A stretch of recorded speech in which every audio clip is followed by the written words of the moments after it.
آل محمد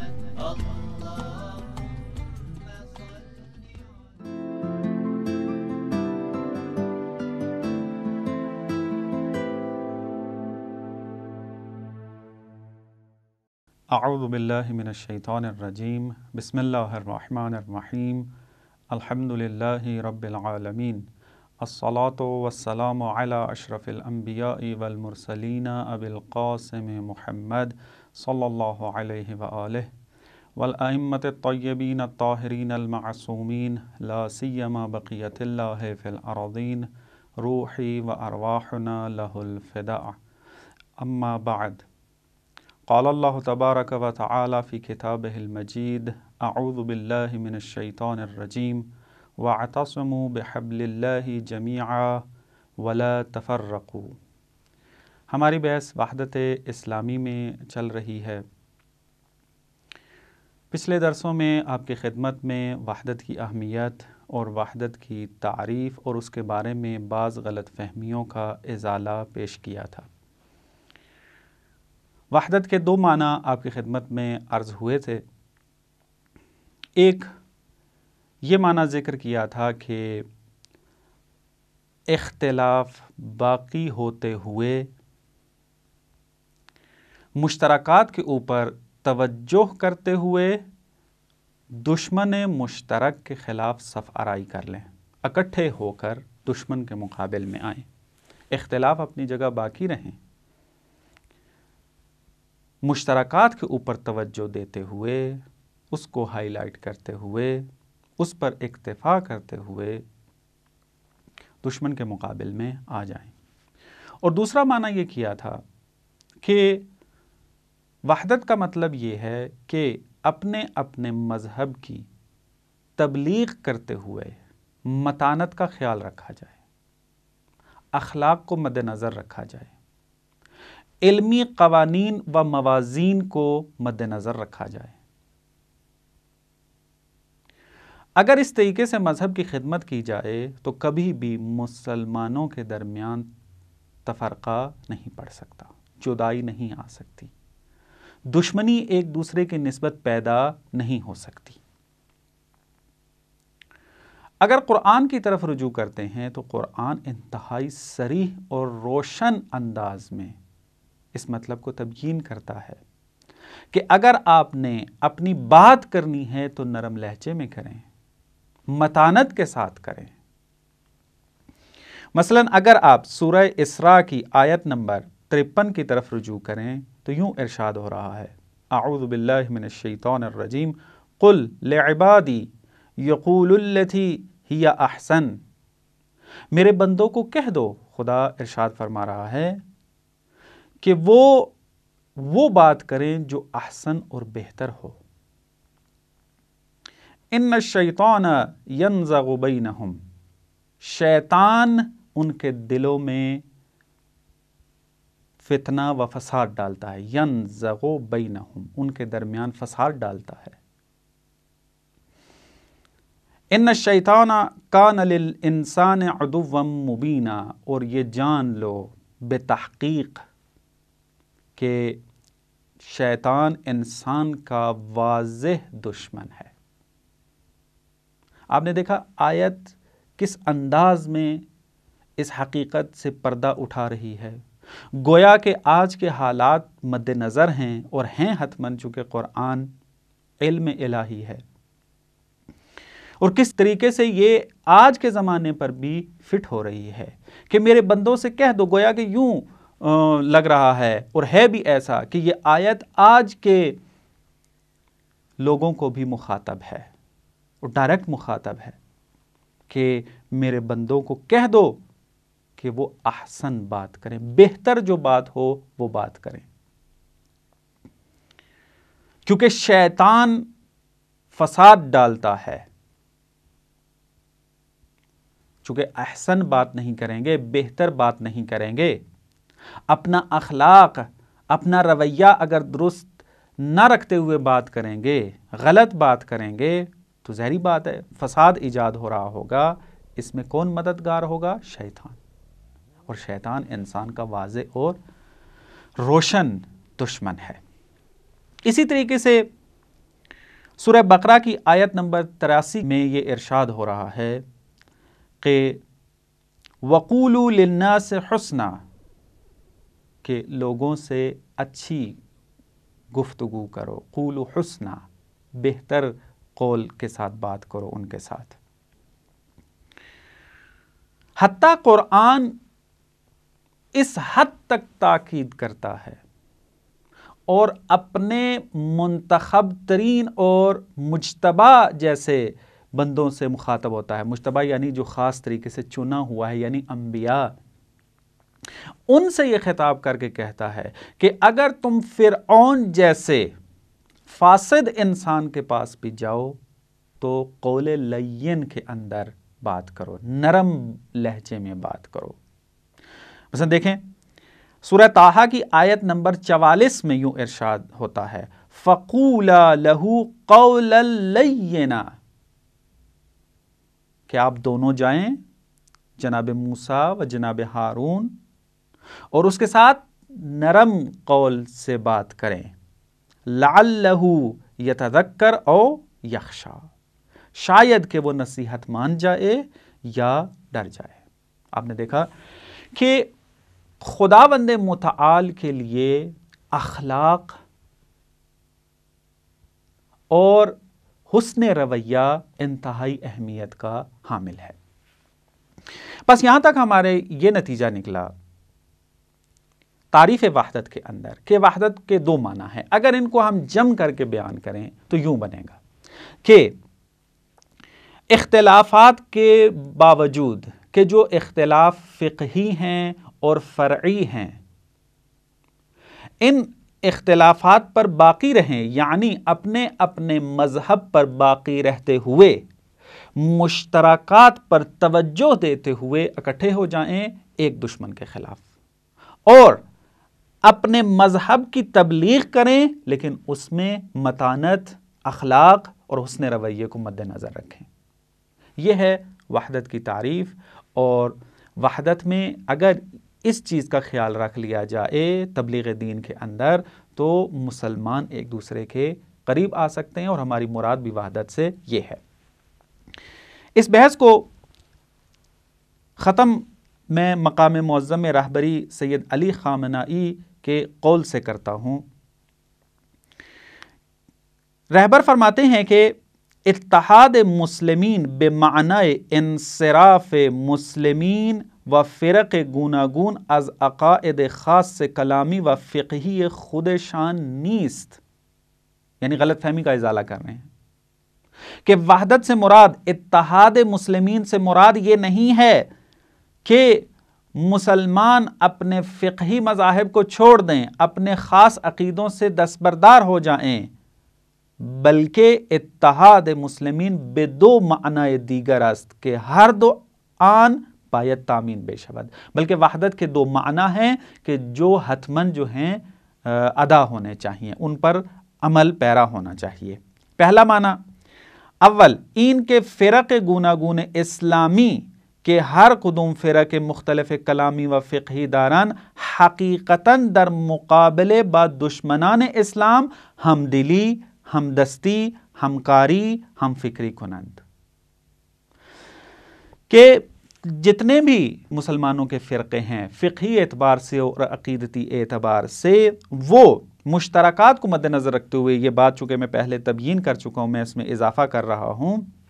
اس کو مد نظر رکھتے ہوئے حقیقتاً کیا کریں، دشمن اسلام کے مقابل میں آئیں اور اس میں ہم دلی کے ساتھ، یعنی دل ایک دوسرے کے قریب ہوں، ایک دوسرے کی مدد کرنے کے ساتھ، اور ایک فکر ہو کر دشمن کے خلاف کھڑے ہو جائیں۔ یہ پہلا معنی کہ جس کی میں نے وضاحت کی ہے۔ دوم ان کے فرق گوناگون مسلمین سعی کنند خود شان را به یکدیگر نزدیک کنند، خود یہ فرقے آپس میں ایک دوسرے کو قریب کریں، و تفاہم ایجاد نمائند، اور تفاہم، فہم کی جو زمینہ ہے اس کو فراہم کریں، ایسی فضا یعنی قائم کریں کہ جس میں ایک دوسرے کے ساتھ گفتگو کی جا سکے، ایک دوسرے کو اپنے عقائد بیان کیے جا سکیں، اور فہم کی ایک فضا کو رواج دیا جائے. و مذاہب فقہی را بہم مقائسے و منطبق کنند. مثلا ایک مسئلہ اگر پیش آ گیا ہے، اس مسئلے میں مختلف مکاتب فکر کی آراء کو مد نظر رکھ کے ایک علمی اور تطبیقی بحث کی جائے. اس میں مذاہب فقہی را بہم مقایسہ کریں اور منطبق کریں. بسیاری از فتاوی فقہا و علماء ہست کہ اگر مورد بحث فقہی عالمان قرار بگیرد ممکن است با مختصر تغییری فتاوی دو مذہب بہم نزدیک شود. کہتے ہیں کہ فقہا اور علماء کے بہت سارے ایسے فتاوی ہیں، اگر ان کے اوپر علمی تحقیق کی جائے تو تھوڑی سی جو ہے وہ تبدیلی کے بعد معلوم یہ ہوگا کہ وہ دو فتاوی ایک دوسرے کے بالکل قریب ہیں. اتنا زیادہ فاصلہ نہیں ہے کہ ان کے درمیان جمع نہیں کیا جا سکتا، اتنا فاصلہ نہیں ہے کہ وہ فتاوی جو ہیں متباین ہیں، بالکل ہی ایک دوسرے سے جدا ہیں اور کبھی ایک دوسرے کے قریب نہیں آ سکتے. یہ تھے وحدت کے دو معنی. میں نے مقام معظم راہبری سید علی خامنائی کی زبان سے بھی آپ کی خدمت میں عرض کر دیا ہے. اس کے بعد جو ہمارا موضوع شروع ہوتا ہے وہ ہے کہ یہ جو وحدت ہم نے ابھی تعریف کی ہے، اس کو پہچانا ہے، جانا ہے اس کے بارے میں، یہی وحدت ہمیں ائمہ علیہم السلام کی زندگی میں نظر آتی ہے، اور اسی وحدت کی طرف ائمہ علیہم السلام نے دعوت دی ہے خود تشیع کو بھی کہ وہ اس کو اہمیت دیں. تمام ائمہ کے اقوال کو یہاں پر بیان نہیں کیا جا سکتا اور ان کی زندگیوں کو تبیین نہیں کیا جا سکتا چونکہ وقت کم ہے ہمارے پاس. میں دو تین ائمہ کی زندگی کو مد نظر رکھتے ہوئے ان مطالب کو بیان کرتا ہوں آپ کی خدمت میں. مولا امیر علیہ السلام کی اگر زندگی کو مد نظر رکھا جائے تو وہاں پر وحدت بہت ہی زیادہ برجستہ نظر آتی ہے. ہمارے مکتب تشیع کے نقطہ نظر سے یہ بات واضح ہے کہ پیغمبر صلی اللہ علیہ وآلہ وسلم کے بعد جانشین و خلیفہ بلا فصل امیر علیہ السلام ہیں، اور کسی وجوہات کی وجہ سے جو کہ تاریخ کے اندر اور احادیث کے اندر ذکر ہوئی ہے، یہ خلافت امیر علیہ السلام کو نہ مل سکی. تو امیر علیہ السلام نے مختلف اپنے کلام کے اندر اس امر کے بارے میں گفتگو کی ہے. آپ دیکھیں کس طریقے سے، کتنی متانت کے ساتھ امیر علیہ السلام اپنے موقف کو، اپنے نظریے کو، اپنی بات کو بیان کرتے ہیں. نہج البلاغہ کے اندر خطبہ نمبر 62، چونکہ نہج البلاغہ کی تقریباً 2 ترتیبیں ہیں اور دونوں تھوڑی سی مختلف ہیں، لیکن اتنی مختلف نہیں ہے کہ بہت زیادہ فاصلہ ہو، بلکہ 1 یا 2 یا 3 خطبوں کے فرق ہے، یعنی آگے پیچھے ہیں. مثلا میں جو 62 نمبر خطبہ لے رہا ہوں، ممکن ہے کسی اور ترتیب کے مطابق جو ہے یہ ممکن ہے 63 ہو یا 64 ہو یا 1-2 پہلے ہو. بہرحال جو میں بات کر رہا ہوں یہ اسی کے قریب جو ہے وہ آپ کو مل جائے گا. میں جس نسخے سے آپ کو بیان کر رہا ہوں اس میں خطبہ نمبر 62 ہے کہ جو کہ نسخہ فارسی ہے. اس میں امیر علیہ السلام فرماتے ہیں کہ مجھے امید نہیں تھی اس رویے کی کہ جو پیغمبر کے بعد میرے ساتھ روا رکھا گیا، لیکن جب میں نے صورتحال کو دیکھا تو دیکھا دشمن کمین لگا کر بیٹھا ہے. اگر میں مسلمانوں کی مدد نہ کروں تو مصیبت ایسی آئے گی جو اس مصیبت سے بھی کئی درجے بالا تر ہے، کہ جو مصیبت یعنی مجھ پر آئی ہے اس سے بھی کہیں زیادہ بالا تر ہے. تو لہٰذا میں نے مفہوم عرض کر رہا ہوں کہ میں نے وہ تمام اختلافات کو بھلایا اور اسلام و مسلمین کی مدد کی، اور پھر آپ نے دیکھا کہ آج جو مسلمان موجود ہیں اور اسلام زندہ ہے، علی علیہ السلام کی اس وحدت والی زندگی کے مرہون منت ہے. کیونکہ اگر علی علیہ السلام اس وقت جنگ و جدال کرتے، تلوار اٹھا لیتے تو بہت زیادہ نقصان ہوتا اسلام کو۔ اس کے علاوہ بھی بہت سارے خطبوں کے اندر اشارہ ہے کہ جس میں وحدت آپ کو نظر آئے گی امیر علیہ السلام کی زندگی میں۔ ایک اور نمونہ کہ جو ہم ذکر کر سکتے ہیں ائمہ علیہ السلام کی زندگی کے بارے میں، وہ ہے امام رضا علیہ السلام کی زندگی و سیرت۔ ان کی زندگی بھی سرشار ہے، پر ہے وحدت کے ساتھ، کیونکہ وحدت کا ہدف اصلی اسلام کی بقا ہے، اور اس اسلام کی بقا کی وجہ سے جو بھی قربانی دینی پڑے وہ دینا چاہیے، اور ائمہ علیہ السلام نے وہ قربانیاں دیں۔ تو لہٰذا اسی تناظر میں اگر ہم سیرت امام رضا علیہ السلام کا مطالعہ کریں تو ہمیں یہ پتہ چلے گا کہ امام علیہ السلام نے جو ولی عہدی قبول کی تھی مامون کی طرف سے، وہ اسی وحدت کا نتیجہ تھی، کیونکہ امام علیہ السلام کو یہ معلوم تھا کہ اگر اس ولی عہدی کو قبول نہ کروں تو اسلام کو نقصان پہنچ سکتا ہے، تو لہٰذا اس کو قبول کرنے میں دریغ نہیں کیا۔ ہاں، امام علیہ السلام نے ایک کام ضرور کیا، وہ یہ کہ کہا کہ میں حکومتی امور کے اندر دخالت نہیں کروں گا، کیونکہ امام علیہ السلام کے نزدیک مامون کی حکومت ظالم حکومت تھی، لیکن ظاہراً وہ مسلمان تھے، خلفائے عباسی نماز پڑھتے تھے، مسلمان تھے، قرآن کی تلاوت کرتے تھے، بہرحال اختلاف تھا،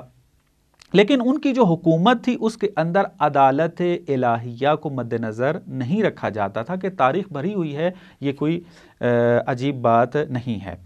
تو اسی چیز کو مد نظر رکھتے ہوئے کہ ان کے جو اعمال ہیں وہ میری طرف منسوب نہ ہوں، ان سے بچنے کے لیے امام نے کہا کہ میں امور حکومتی کے اندر مداخلت نہیں کروں گا، لیکن ولی عہدی کو قبول کیا۔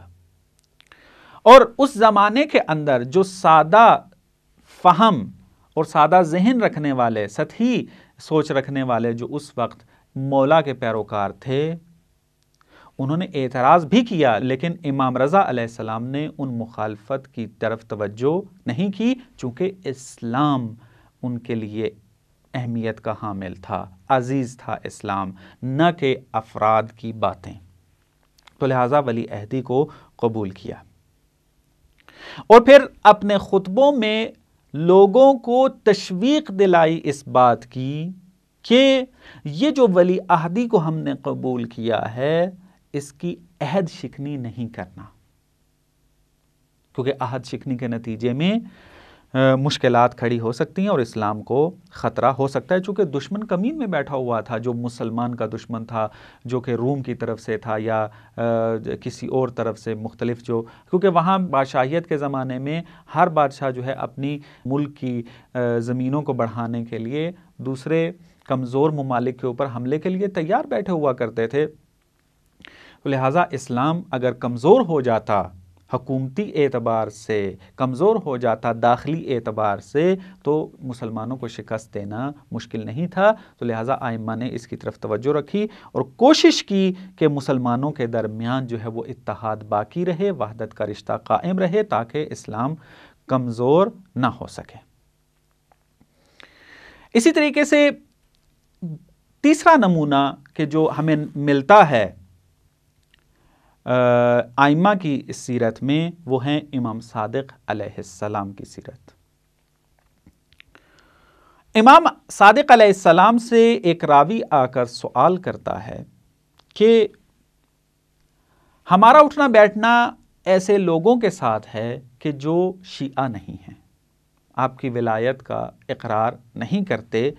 تو ان کے بارے میں ہمارا اٹھنا بیٹھنا اور معاشرت اختیار کرنے کے بارے میں کیا حکم ہے؟ تو امام نے انتہائی خوبصورتی کے ساتھ اس مطلب کو بیان کیا ہے۔ مثلا آپ کتاب الکافی جلد نمبر 2 اور صفحہ نمبر